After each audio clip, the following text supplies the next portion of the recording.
Mga kababayan, Assalamualaikum warahmatullahi wabarakatuh. Madayaw, mayong adlaw kaninyong tanan. Magandang araw sa inyong lahat. Dili na ko mabutngan o mga words, mga salita, ang ako ang kalipay na nakadawat ko o imbitasyon gikan kaninyo para motambong sa inyong 60th araw ng nunungan. Daghan kayong salamat.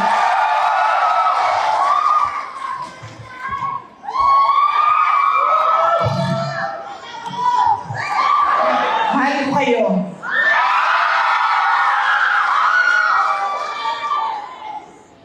Unahon ko na nako ang mga pagpasalamat. Una, ang pagpapasalamat ko sa ating pong mahal na Mayor Siti Noralia Mamay. At syempre sa ating Vice Mayor Marcos Mamay. Andito lang pala si Marcos.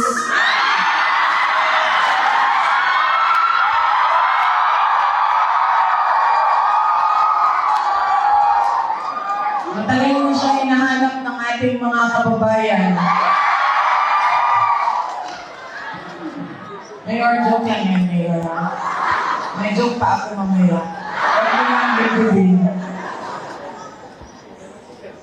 Sa ating iba't ibang mga LGU officials, barangay officials, at sa inyong lahat, mga tiga-nunungan, maraming salamat sa inyong pag-welcome at pagtanggap sa akin dito sa munisipalidad.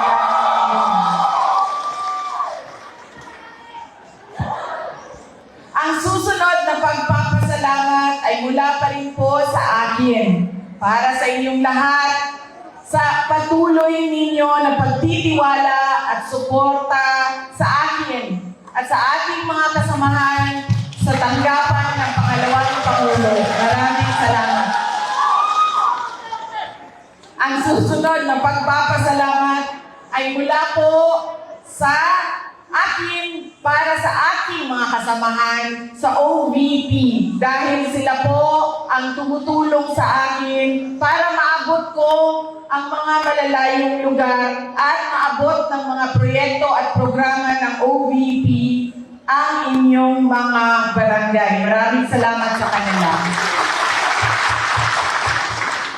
Ang susunod na pagpapasalamat ay mula kay dating Pangulo Rodrigo Duterte.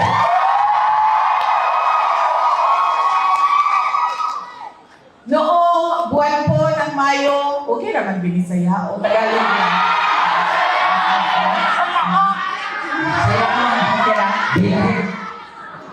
Oh, si Marcos Robito, hindi kasabot o Bisaya. Si BBM po, Mayor.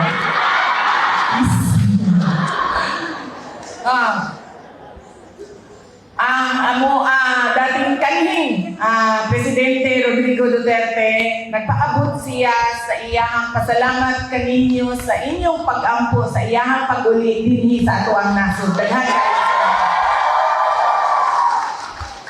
Nagpasalamat po siya sa inyo. Nagbisita ko sa iya itong bulan sa Mayo. Ingon siya nga magpasalamat ko no kaninyo sa inyong suporta sa unong katuig nga siya nga himong presidente sa ato ang nasod. O sa unong o sa mga tuig nga naglisod ang ato ang nasod tungod sa COVID-19 pandemic. Daghang salamat. Ang sunod nga pagpasalamat mao ang pagpasalamat gikan sa amo ang pamilya. Malaki ang utang na loob namin sa inyo mga kababayan sa pagkakataon na ibinibigay ninyo sa amin na makapaglingkod sa ating bayan.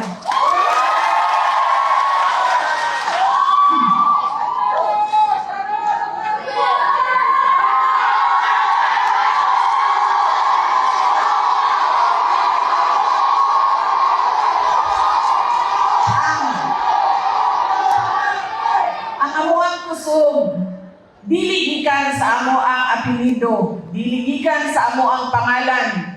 Kitang tanan, dunay pangalan, dunay middle name, dunay apelido. Dili gikan sa amo ang katungdanan sa syudad sa Davao. Kay kitang tanan, dunay mayor, dunay bisi-mayor, na ay mga konsihal, na ay mga kapitan, na ay mga congressman, na ay mga senador. Dili gikan sa amo ang pwesto o mga posisyon dito sa syudad sa Davao. Ang amo ang kusog, gikan kaninyo mga kaigsuonan namo. Ilabi na yun.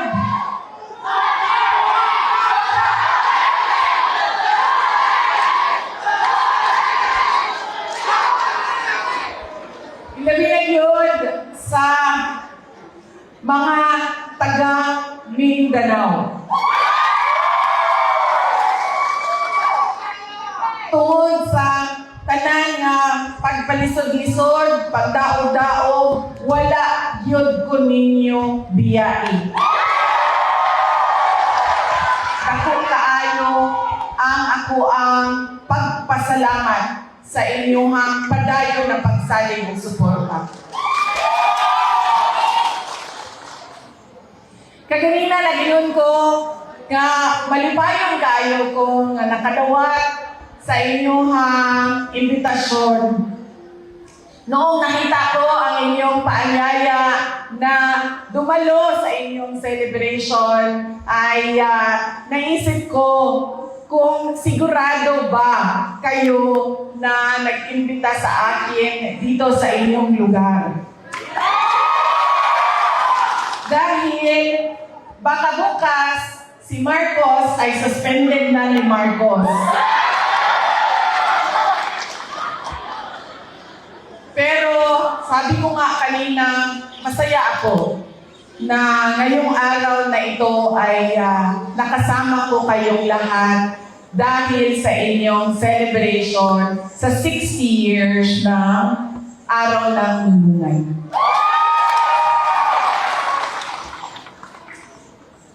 Meron pong mga iba't ibang lugar na nabisita ko noong mga nakaraang araw na malungkot ang dahilan kung bakit ako pumunta sa kanilang lugar.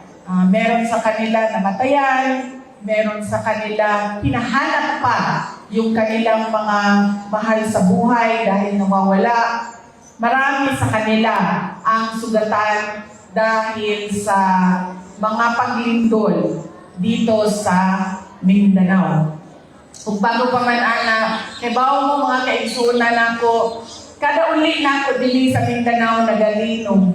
Kada uli na ako sa Davao nagalinom. Manang usahay, mahadlok na kumuuli sa Davao tungod kay basin maglinom. At itong 2023, naglinom din sa Mindanao, dito sa may North Cotabato, sa Hangani area, na ako ato sa siyudad sa Davao. Nabati na ko ang linog. Mautong panahon nga dugay kaayo na balik ang ilang kuryente o tubig. Atong 2019, naglinog. Dito po dapit sa Region 11 o Region 12. Kung mahinumdum mo, mauto ang panahon nga nahugma ang condominium building dito sa Davao. Mayor ko atong panahon na to.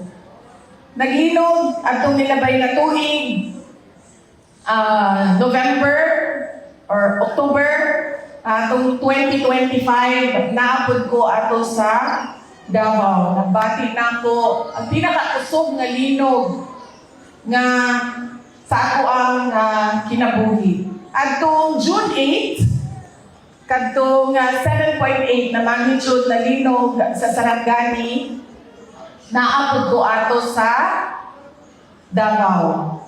Mao nang usahay, makahuna-huna ko, ako man tingali ang ginalinog sa Ginoo.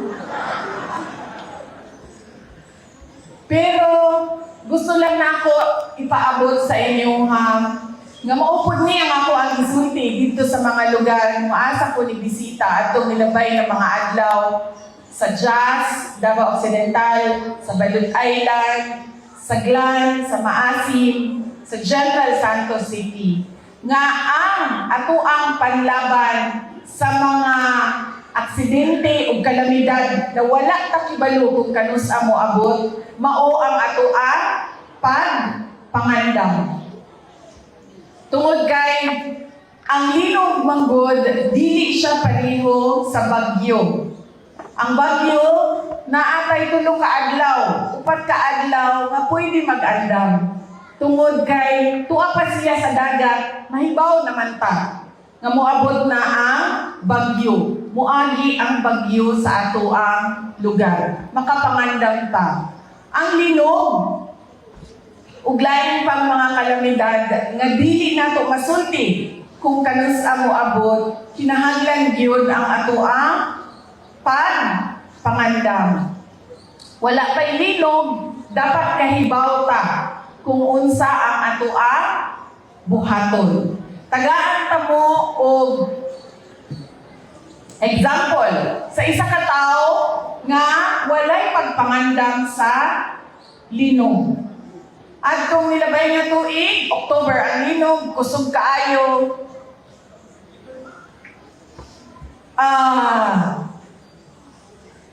Kita ng mga Pilipino, anad man og linog. Kanang mga hinay nga ground shaking. Tungod kay daghan sa ato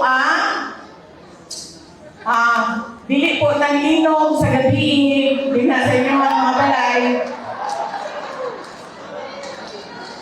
Kanang linog nga pagliyok sa yuta. Diba, sir? Anal man taan mga hinay lang ingana. So, katong nilabay nga tuig, na ako sa Davao, nagsugod ang linog. Kay bao kung malinog, pero kay anak ko, linog.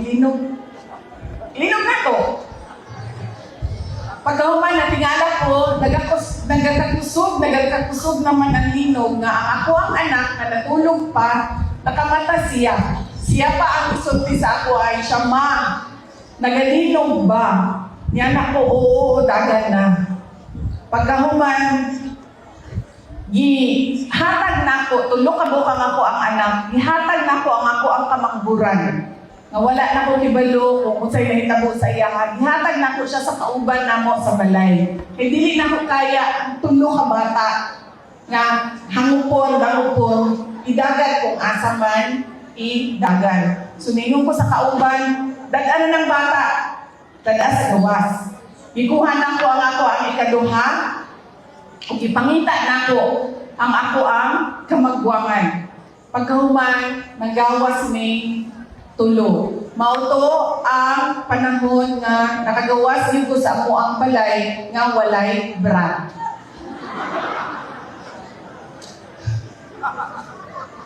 Wala ko kibalo kung tabunan na ako ang naong o tabunan na ako ang akong dughan. Basta na lang naagad ni sa gawas nga wala ko'y underwear. Sa sunod nga linog, katong nilabay ng June 8, nagsugod siya og uyog. Nagsugod siya og uyog. Pagkahuman, naguna-una ako. Linog ba ni? Klaro man ni na linog. Naguna-una pa ako, Lord, kusog naman yun gaya itong linog itong nilabay na tuwing. Posible ba nga sa ako ang kinabuhi, kaduha ko makasulay o kusog nga linog. Pangutana pa na ko ang ako ang kaugalingon. Nangutana pa ko sa Ginoo. Imbis na bulihok na o buhaton na ang dapat nga mga pagpangandam nga naa na sa memorize na nato, naguna-una pa ko. Kadtong nagakusog na ang linog, dito pa ko nagdesisyon nga birahon na ako ang anak na natulog. Pagkahuman, naghangyo ko sa among kauban nga palihog og alsa. Sa ako ang anak kay di na ko siya kaya, dako na ang bata. Kunya dili siya mobangon kay natulog. Palihog og alsa. Dala nami, moadto nami sa gawas. Pero kining panahon na ni nalinog, nakahinumdum na ko og bira sa ako ang habol. Pagawas na ko, wag hapon ko'y brother, pero nana ko'y habol. So pwede na ko magtagol sa ako ang naong o sa ako ang lawas. Mauna siya ang halimbawa o example sa isa ka tao nga walay pagpangandam. Kinahanglan kita nga wala kay dino ato ana ibutang sa ato ang una-una dili lang dino landslide, bagyo, baha, kanang mga kalamidad nga pwedeng moabot sa ato ang nasod sa ato ang lugar. Kinahanglan wala pa sila ni abot sa ato ang kinabuhi kay bawo na ta kung unsa ang ato ang buhaton. Tungod kay dili pwede nga sa panahon nga mahitabo na ang kalamidad o aksidente, dito pa ta maghuna-una, pagkahuman, mataranta pa ta, pagkahuman, pangutan-on pa nato ang kaot at kaugalingon, tinuod pa nga nagapagkitabo. Nakasulat na dapat ang ato ang mga buhaton, kada adlaw nga gibuhat ni Allah, ato ang basahon. Panahon sa linog, mauni ang ato ang kinahanglan buhaton. Para dili na ta manervyos, mapanik, maparalyze, o magdagan-dagan bisan asa. Kanang tao nga wa kibalo kung unsay iyahang buhaton. Mo nang kinahanglan ang ato ang pagpangandam. Mao lagi na ang ato ang panlaban. Kadaghanan sa ato ang mga kaigsuonan, nag-aandam sila og mga go bag, o mga bag na naana dito sa sulod ang ilahang mga panginahanglan. Mao nang paggawas nila, ready sila, kay birahon lang nila ang bag. Mga kababayan, ang 60 katuig nga kasaysayan sa nunungan, usa ka istorya sa tinuod nga kaisog ug pagbago. Kabalo kita nga sa unang panahon, kung hisgutan ang inyong dapit, doon na yun kahadlok. Tungod sa kaagi sa rido ug kasamot. Apan, tanawan ninyo ang nunungan karon. Pinaagi sa maayong pamaagi sa panggobyerno o sa inyong tinuod nga tinguha alang sa kalinaw nitalikod kamo sa kagubot. Hibaw mo nakakuna na namo dito sa syudad sa Davao. Dili yun moabot ang kalambuan kung walay kalinaw. Maglisod yun ang isa ka lugar kung dunay kagubot.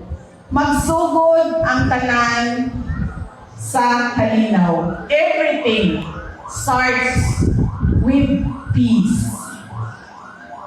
You successfully transformed Dunungan from being the regional capital into a vibrant model of peace, unity, and development in Lanao del Norte.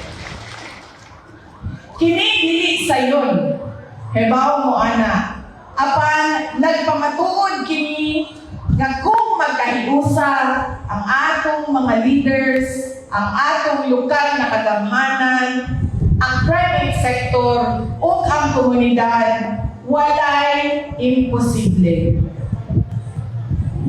Kini nga kalinaw, mao ang nahimo pundasyon sa inyong pag-uswag.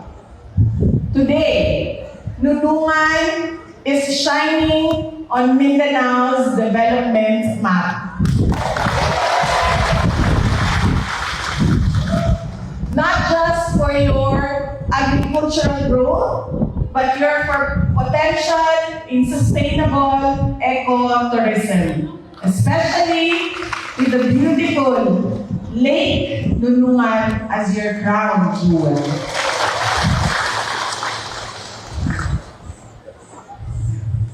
The success of conservation and ecotourism relies heavily on the community.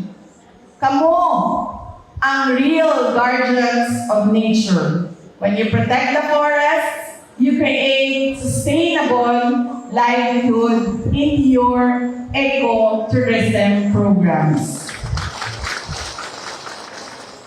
I urge you to create value-added products and activities that sustain nature rather than exploit it.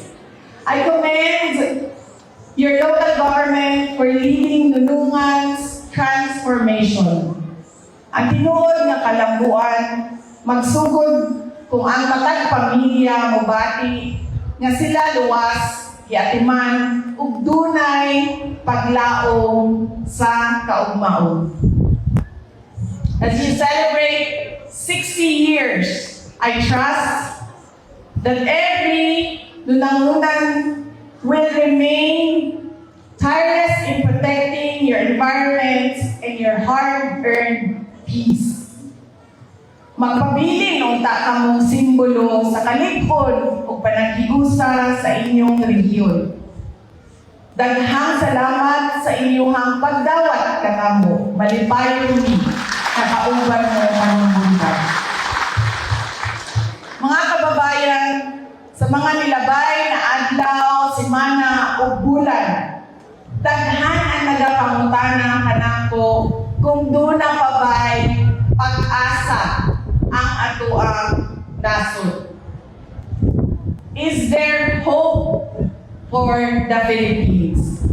Tungod kay daghan sa ato ang kikapoy na, ang nasuko na, ang napura na sa makita nato sa ato ang mga komunidad o sa ato ang gobyerno.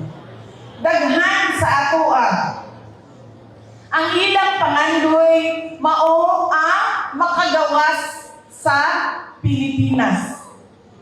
Haybaw ba mo nga kung ang mga tao sa isa ka nasod ang iyahang ambisyon muhawa sa iyahang lugar kung asa siya gipanganak, buot pasabot wala siya'y makita nga kaugmaon dinha sa iyahang lugar.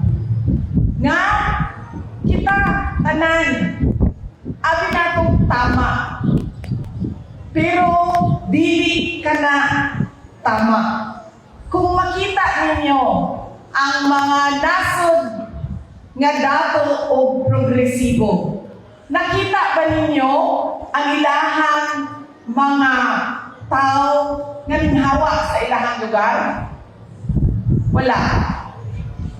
Kita pa ang nag-aadto sa ilahang lugar. Kay dito ta makakita o oportunidad.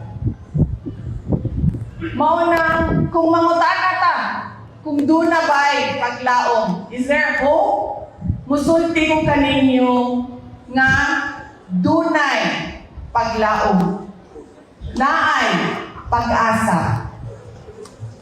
Kung dili nato dawaton ang kagubot, dunay paglaom kung dili nato dawaton ang pagpangdaog-daog. Kung dili nato dawaton nga magpabiling pobre ang ato ang nasod.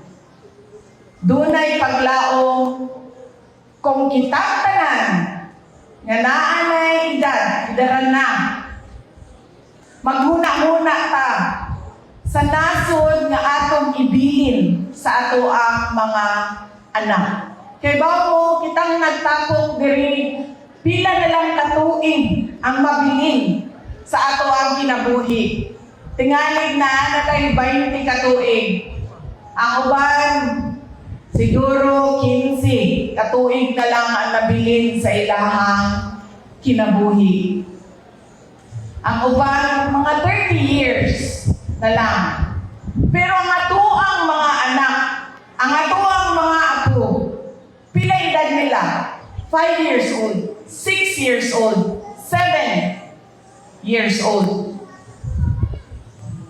Ang paglaom nga atong kinahanglan kutag dili para sa ato ang 15 years, kundi para sa ilahang 60 years pa nga nabilin ni aning atong nasud. Duna pa ba'y paglaom? Dunay paglaom.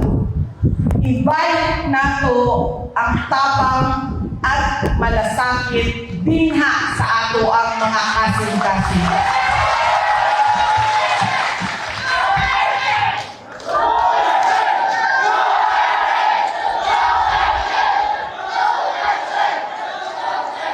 Kabaw mo, wala pa ba yung eleksyon na umaabot ka? Iba-iba pa ba yung eleksyon?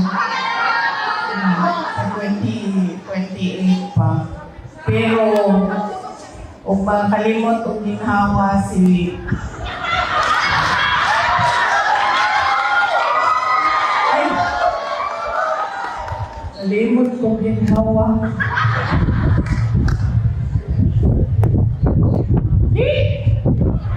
Kapoy na kailangan niya. Ako, kapoy na ko niya dugay na. Abot ka mo.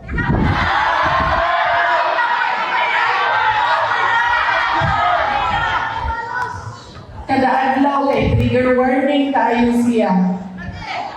Magdala siya og stress sa katawan. Kada adlaw.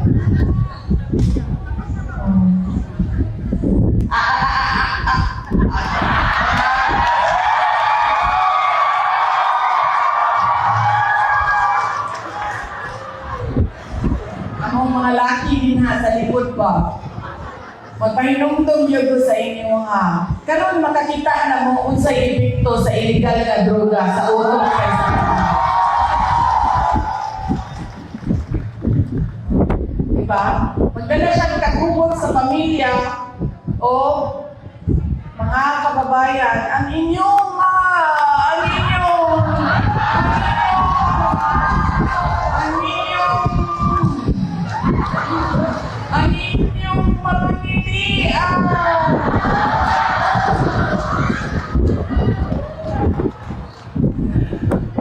Suspended na yun si Mayor of Marco. Mayor, pasaylo ako.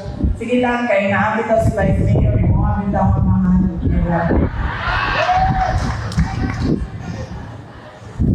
mga mga kababayan, ang lahat ng ginagawa natin ay para sa Diyos, kaya lang sa bayan at sa bawat pamilyang Pilipino. Syukran.